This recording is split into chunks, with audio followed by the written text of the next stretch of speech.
Just weeks after making history as New York's 34-year-old socialist mayor, Zoran Mamdani faces a $12.6 billion budget hole so massive that even his own city comptroller calls his sweeping promises, free buses, universal childcare, rent freezes, and city-run groceries mathematically impossible. Now Albany has blocked his tax the rich funding plan, and middle-class homeowners are in the line of fire. How did Mamdani's revolution unravel this fast? The city's financial reckoning lands in the numbers.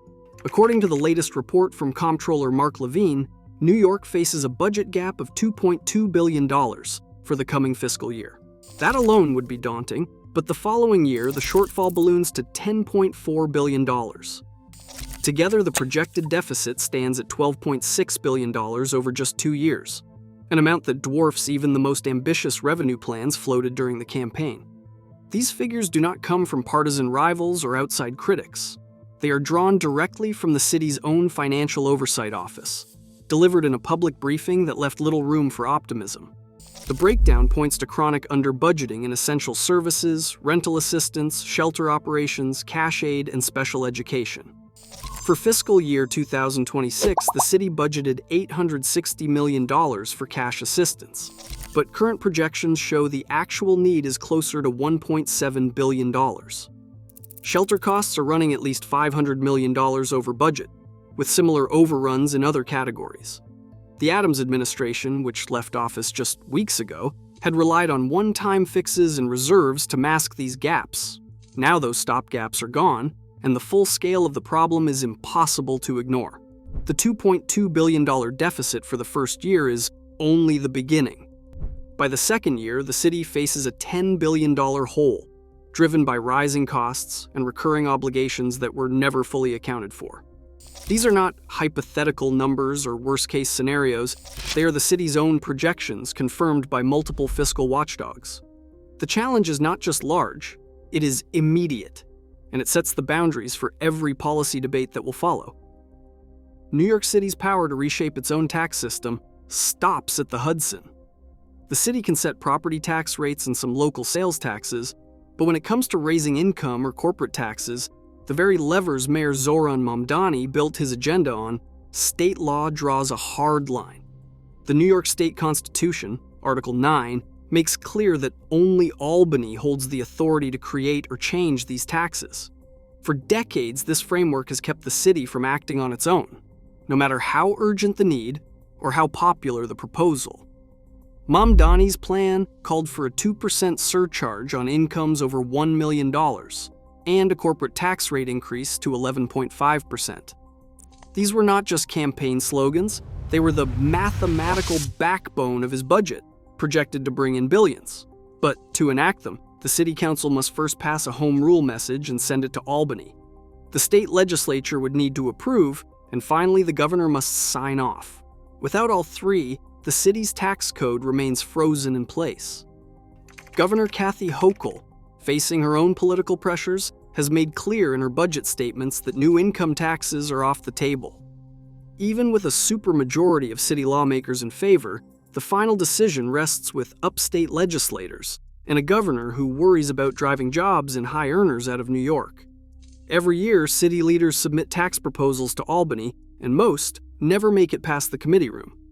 For Mamdani, this legal firewall is not just a hurdle, it is a locked gate, one that stands between his promises and the billions needed to pay for them. Transit and childcare stand out as the two most expensive promises on the new administration's agenda. Now transit faces the hard math of city budgeting.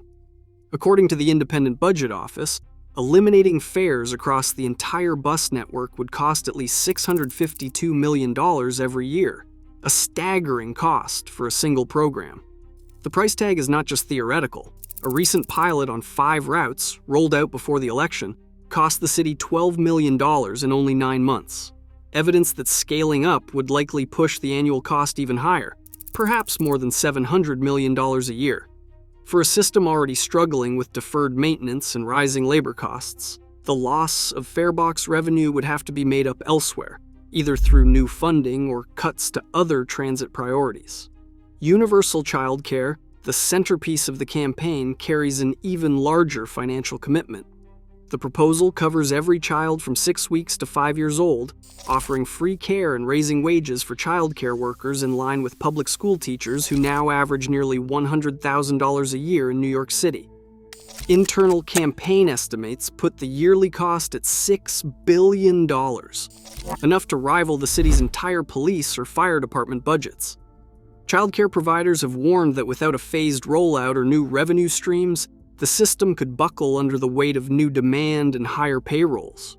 These two promises alone would create recurring obligations larger than any new tax the city could impose on its own.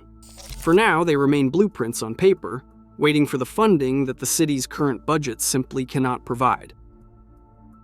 Rent control has shaped New York's housing for generations, but the scale of Mamdani's proposed freeze is unmatched. About half of all rental apartments in the city, over 1 million units, fall under rent stabilization. For tenants, a 4-year freeze offers relief from annual increases that can run 3 to 5%, a lifeline as wages lag behind rising costs. Tenant organizers, like Maria Torres from Queens, call it a matter of survival for families already spending more than a third of their income on rent. But for building owners, the numbers tell a different story. John Lee, who manages several stabilized buildings in Brooklyn, points to insurance premiums, property taxes, and labor costs that keep climbing. Without any ability to raise rents, he warns, repairs get delayed, maintenance staff are cut, and vacant units stay empty longer. Data from the Rent Guidelines Board shows that after past freezes, vacancy rates in stabilized buildings have jumped by as much as 20%. The risk is not just to landlords, it is to the long-term health of the city's aging housing stock. The city-owned grocery store proposal faces its own economic headwinds. Grocery stores in New York typically operate on razor-thin margins, just 1 or 2% in a good year. Rising labor costs, high rents, and supply chain disruptions have squeezed profits even further. Industry analysts note that even large private chains struggle to break even, with some reporting margins as low as 1% in recent years. For the city to compete, it would need to subsidize every loaf of bread and gallon of milk, or risk running stores at a loss. Advocates argue public groceries could fight food deserts and keep prices fair, but the economics leave little room for error. These proposals, ambitious on paper, run straight into the hard limits of market math and decades-old housing realities. Budget analysts tracing the shortfall point to a double bind facing City Hall. On one side, the Adams administration left behind a web of underestimated expenses. Cash assistance alone was budgeted at $860 million, while actual needs surged to nearly $1.7 billion. Similar gaps run through rental aid, shelter costs, and special education, with reserves and short-term fixes only delaying the reckoning. On the other side, the city's tax base is slipping away. Between 2010 and 2022, New York's share of the nation's millionaires fell from 7% to 4%, costing the city an estimated $2.5 billion in lost revenue in a single year. Corporate headquarters are following suit. JP Morgan Chase now employs more staff in Texas than in New York, while Goldman Sachs and Citigroup have shifted key operations to lower tax states.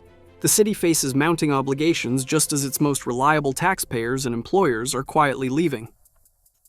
3 outcomes now stand before the city. The first is a partial win in Albany, perhaps a modest increase in state aid or a narrow tax measure, but nothing close to the billions originally promised. The second path involves deep cuts to city services. This route is fraught with political risk, since every major department has powerful defenders, and Mamdani's coalition depends on public sector unions and service advocates. The third, and by far the most likely, is a quiet scaling back of ambition. Free buses may become a limited pilot or a reduced fare program. Universal childcare could shrink to a small demonstration project. Rent freezes might be replaced by a single-year cap. The vision of sweeping change gives way to incremental steps, each one a sign that the dream has been downsized to fit the budget. New York's $12.6 billion deficit is not just a spreadsheet problem, it is a warning. When promises collide with fiscal law, Ideals alone cannot keep the lights on. As cities everywhere debate what is possible, reality, not rhetoric, sets the limits. The numbers do not negotiate. Let me know your thoughts below.